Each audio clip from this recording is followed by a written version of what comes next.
नमस्कार। आप सभी प्रशिक्षुओं का Sai college of teachers training उनामा के द्वारा संचालित इस ऑनलाइन क्लास में स्वागत है। आज के क्लास में हम बात करेंगे बीएड प्रथम वर्ष के पेपर कोड ईपीसी 2 के यूनिट 2 से। आप सभी को याद होगा, हम कल के वीडियो में जान रहे थे एक बहुत ही इंटरेस्टिंग टॉपिक है भारतीय कला एवं कलागत तत्वों के बारे में। तो भारतीय कला एवं कलागत तत्वों का ये दूसरा भाग है, यानी कि भाग 2 है। भाग 1 में हमने विशेष रूप से कला के ऊपर चर्चा किया था। हम जान रहे कि कला का अर्थ क्या है, कला की परिभाषा क्या है और साथ ही साथ कला का वर्गीकरण कितने रूपों में किया गया। इन 3 बिंदुओं पर हम कल के वीडियो में चर्चा कर चुके हैं। यदि आपने वीडियो नहीं देखा है तो इस वीडियो के डिस्क्रिप्शन बॉक्स में उसका लिंक दिया हुआ है, पहले वो वीडियो देख लें, उसके बाद ये वीडियो देखें ताकि आपका कंसेप्ट पूरी तरह से क्लियर हो जाए। और चूंकि आपके ईपीसी 2 में कला पढ़ना है, चित्रकला पढ़ना है, तो इसके बारे में तो चर्चा कर लिया है। आज हम मुख्य रूप से कला सडंग के बारे में बात करेंगे। आज आपका टॉपिक है कला के सडंग। आप लिख लेंगे कला के सडंग। सडंग को जो है बहुत लोग अंग भी बोलते हैं, तो कला के सडंग या अंग कुछ भी आप लिख सकते हैं। आपकी परीक्षा में भी जो प्रश्न आते हैं वो कला के सडंग, कला के अंग से संबंधित आते हैं। तो कला का सडंग क्या है, चित्रकला का सडंग क्या है, इसके बारे में हम आज के क्लास में चर्चा करेंगे। सबसे पहले तो आपको ये जानना चाहिए कि सडंग है क्या, यानी कि ये अंग, कला का जो अंग है क्या। वो देखिए बेसिकली होता क्या है, आप कोई भी खासकर मैथ में कोई आप प्रॉब्लम को सॉल्व करते हैं, कोई भी काम करते हैं, तो उसमें उसके लिए एक नियम आपको दिया जाता है, फार्मूला दिया जाता है। उसी फार्मूले के आधार पर आप मैथ के किसी भी प्रश्न का उत्तर निकालते हैं। ठीक उसी प्रकार यदि आपको चित्र का निर्माण करना है, कोई भी कलाकृति का निर्माण करना है, तो उस कलाकृति का निर्माण हम कैसे करेंगे, इसके लिए एक नियम बनाया गया है, एक फार्मूला बनाया गया है। उसी फार्मूला को हम लोग चित्रकला का सडंग कहते हैं, कला का सडंग कहते हैं। ये सडंग आया कहाँ से, किसने तैयार किया, इसके बारे में भी आपको जानना चाहिए। तो आप नोट्स में लिख लेंगे कि वात्स्यायन द्वारा रचित। आप सभी जानते हैं वात्स्यायन एक किताब का रचना किए थे, जिस किताब का नाम है कामसूत्र। तो आप लिखेंगे कि वात्स्यायन द्वारा रचित कामसूत्र के 3य अध्याय की टीका जयमंगला में यशोधर पंडित ने आलेख्य के 6 भेद किए हैं। जब आप कामसूत्र का 3य अध्याय पढ़ेंगे तो उसमें 64 कलाओं का वर्णन किया गया। हम इसके बारे में वीडियो आप सबके लेकर आएंगे कि कामसूत्र में जो 64 कलाएं हैं, कलाएं कौन कौन सी है। तो उन 64 कलाओं में जो 3रे नंबर की कला है, उस कला को कहा गया है आलेख्य। उस कला का नाम दिया गया है आलेख्य। आलेख्य यानी कि चित्रकला। ये चित्रकला को ही आलेख्य नाम दिया गया है वात्स्यायन द्वारा रचित कामसूत्र के 3य अध्याय में। वहां पर 64 कलाओं का वर्णन किया गया, उसमें एक कला है आलेख्य। आलेख्य यानी कि चित्रकला। तो उसी आलेख्य पर, उसी चित्रकला पर उसकी टीका तैयार किए हैं, यानी कि कामसूत्र की टीका तैयार किए। उनका नाम था यशोधर पंडित। तो यशोधर पंडित ने जब उसकी टीका लिखे, तो जो आपका ये आलेख्य था, यानी कि चित्रकला था, इस चित्रकला को उन्होंने 6 भागों में बांटे, 6 इसके भेद बताए। वो 6 भेद कौन कौन है, वो आपका है रूप भेद, प्रमाण, भाव, लावण्य योजना, सादृश्य और वर्णिका भंग। देखिए वर्ण में होता है कलर, आप सभी जानते होंगे।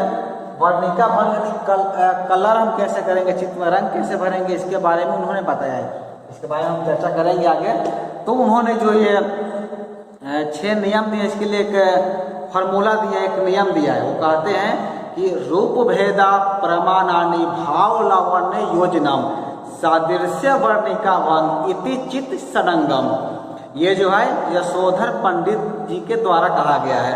उन्होंने जो है इसी जो 6 भेद किए हैं, जो फार्मूला दिए हैं, इसी फार्मूला को हम लोग चित्रकला के सडंग या कला के सडंग, कला के अंग के नाम से जानते हैं और समझते हैं। ठीक है, चलिए हम एक एक करके सब चीज़ों को समझते हैं कि इनमें हमें आखिर करना क्या। पहला जो आपका है रूप भेद है।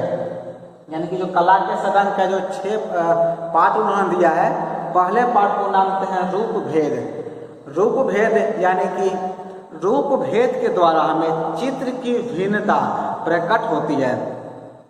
आप सभी जानते हो कि दुनिया में जितने भी लोग हैं, जितनी भी वस्तुएं हैं जो कि प्रकृति के द्वारा बनाई गई है, मानव निर्मित नहीं है। देखिए, मानव कोई बनाता है तो हूबहू बना देगा, लेकिन प्रकृति ने जितनी भी चीज़ों का निर्माण किया है उस सब में आपको कुछ न कुछ भिन्नताएं नजर आएगी।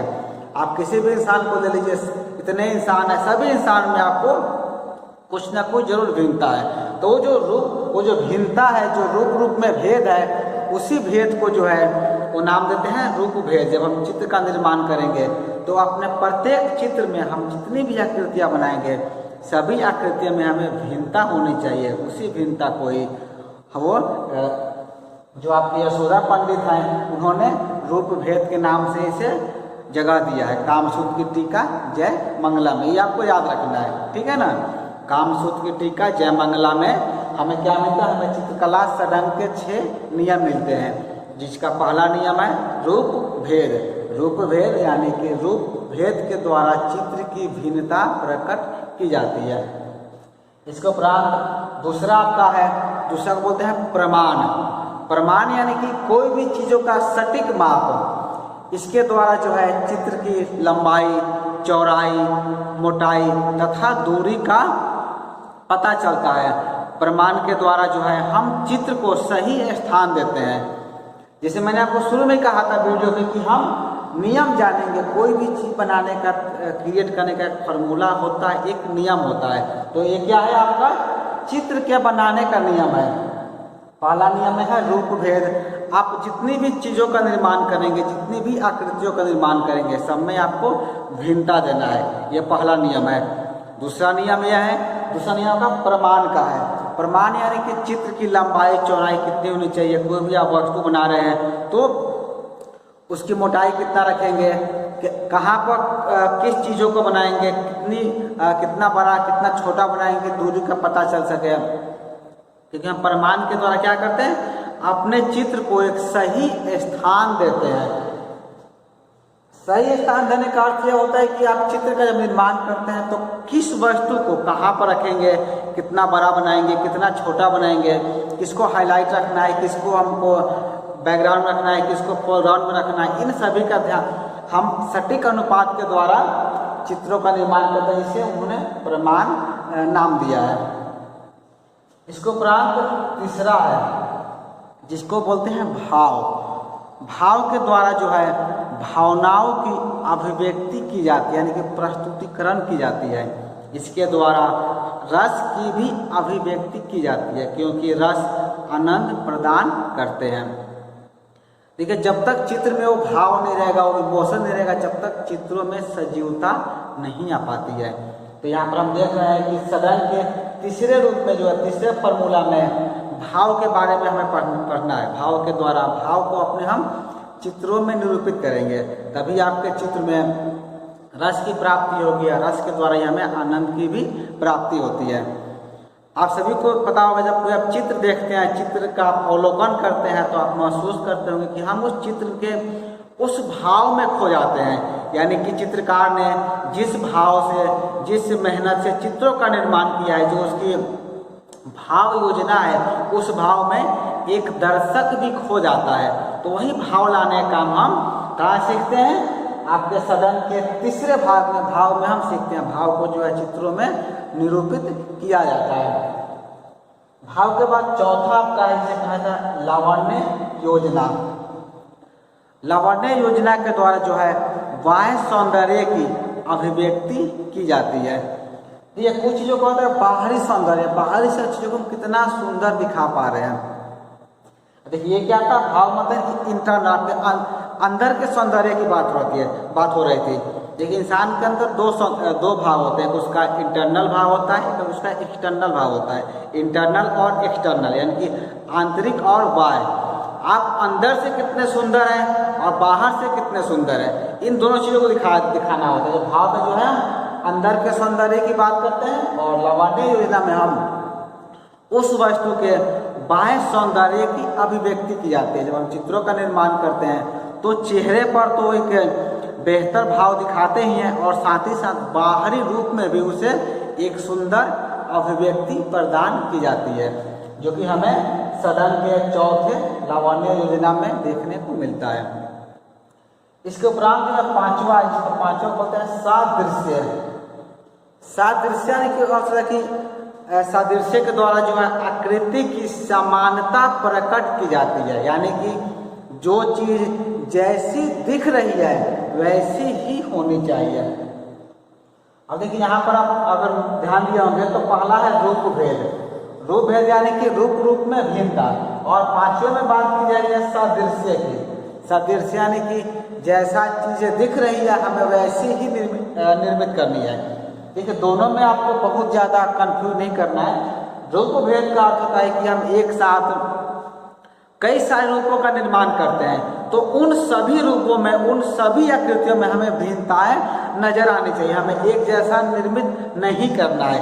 ये होता है रूप भेद।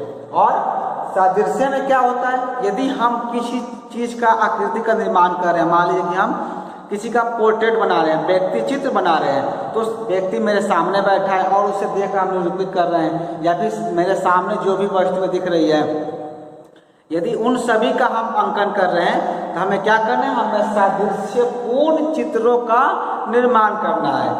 यानी कि वस्तु जैसे हमारे सामने दिख रही है हमें उसका निर्माण उसी के अनुसार करेंगे, उसमें कोई भी अंतर नहीं होना चाहिए। इसका सबसे बढ़िया एग्जाम्पल आप किसी का व्यक्ति चित्र ले सकते हैं, आप पोर्ट्रेट ले सकते हैं। यदि आप किसी का पोर्ट्रेट बनाते हैं, व्यक्ति चित्र बनाते हैं, अगर कोई तीसरा व्यक्ति यदि उस चित्र को देखते ही पहचान जाता है कि ये अमुक व्यक्ति की आपने छवि चित्र का निर्माण किया है, तो आप समझिए कि आपने सादृश्य बेहतर तरीके से किया है।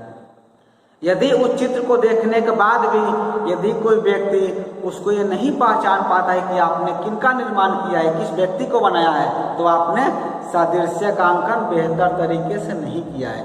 तो हमें सदन के 5वें अंक में सादृश्य के बारे में पढ़ना होता है। हम सादृश्य में ये सीखते हैं कि किसी भी आकृति को हम वो जैसे दिख रही है हमें उसी के अनुरूप ही उसका अंकन करना है, उसके डिफरेंट में, उसके अलग में हमें वैसा अंकन नहीं करना है। और सदन का आपका अंतिम है, इसमें आपको पढ़ना है वर्णिका भंग के बारे में। वर्णिका भंग यानी कि जैसे मैंने कहा है कि वर्ण का मतलब होता है कलर या फिर रंग, आप इसे कहते हैं रंग, रंग को ही हिंदी में वर्ण कहते हैं। तो वर्णिका भंग यानी कि भावों के अनुकूल रंग योजना से चित्र का निर्माण करना वर्णिका भंग कहलाता है। देखिए हम आगे भी जानेंगे कलर जो है, रंग भी हमको इसी सीक्वेंस से पढ़ना है। जब हम भारतीय कलागत तत्व पढ़ रहे हैं तो आगे हम जानेंगे कला के तत्व, एलिमेंट्स ऑफ आर्ट के अंतर्गत हमें रंग भी पढ़ेंगे। तो रंग में आप जानेंगे कि कौन से रंग की क्या खासियतें है। हर रंग का अपना एक स्टोरी होता है, हर रंग की अपनी एक कहानी है। तो वर्णिका भंग के द्वारा हम क्या करते हैं, हम अपने चित्रों में अनुकूल रंग योजना से चित्र का निर्माण करते हैं। चित्र में जैसा भाव है, जैसा रूप है, जैसा अनुरूप है, उसी के अनुसार हम रंग योजना का भी निर्माण करते हैं। मान लीजिए हमें शांति दिखाना है, हमें पीस दिखाना है, तो हम सफ़ेद कबूतर को बनाते हैं, सफ़ेद कलर का प्रयोग करते हैं। यदि हमें आक्रोश दिखाना है, गुस्सा दिखाना है, तब हम लाल रंग का प्रयोग करते हैं। तो ये जो वर्णिका भंग होता है, जो रंग का प्रयोग करने का जो सीक्वेंस होता है, उसे हम लोग वर्णिका भंग के नाम से जानते हैं। तो आप एक बात लिख सकते हैं, आप चाहें तो आप नोट में लिख लेंगे, NOT, नोट में आप लिखना है कि चित्रकार, जैसे एक चित्रकार जो है वही श्रेष्ठ होता है जो अपने चित्रों में इन 6 अंगों का भलीभांति प्रयोग करता है। आप चित्र निर्माण करना सीख रहे हैं, चित्रकला पढ़ रहे हैं, चित्रों का निर्माण आप कर रहे हैं, तो ये जो 6 नियम हैं, इन 6 नियमों का पालन करके यदि आप चित्रों का निर्माण करते हैं तभी आप एक चित्रकार कहलाने के योग्य हैं, अन्यथा आप चित्रकार नहीं कहला सकते हैं। तो एक चित्रकार का या फिर एक श्रेष्ठ चित्रकार वही होता है जो अपने चित्रों में जब वो चित्र का निर्माण करे तो ये जो 6 नियम हैं, इन 6 नियमों का पालन करके यदि वो अपने चित्रों का निर्माण करता है तभी वह एक श्रेष्ठतम चित्रकार की श्रेणी में आता है। उम्मीद है कि आप चित्रकला सदन को भली भांति समझ गए होंगे। हम आगे जो आपका अगला टॉपिक है इसी के अंतर्गत हमको पढ़ना है कला के तत्व, एलिमेंट्स ऑफ आर्ट। देखिए कला के तत्व भी 6 ही होते हैं, ये आपके लिए याद करना आसान हो जाएगा। जैसे कि कला के सदन कितने होते हैं, 6 होते हैं, ठीक उसी प्रकार कला के तत्व जैसे हम एलिमेंट्स ऑफ आर्ट कहते हैं वो भी 6 ही होते हैं। वो आपके होते हैं रेखा, रूप, वर्ण, तान, वयन और आपका अंतराल।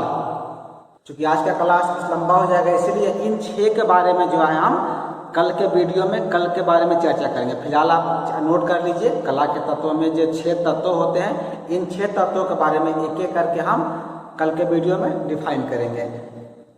तो जब आगे से आप ध्यान रखें, जब भी हम चित्र का निर्माण करेंगे तो जो 6 सदन के जो नियम हैं, ये नियमों का पालन करना है। और कला के तत्व जो हम कल बात करेंगे कि आपका कंसेप्ट जो है और भी पूरी तरह से क्लियर हो जाएगा। तो चलिए आज की क्लास में इतना ही। आज के क्लास को पूरा देखने के लिए आप सभी का धन्यवाद।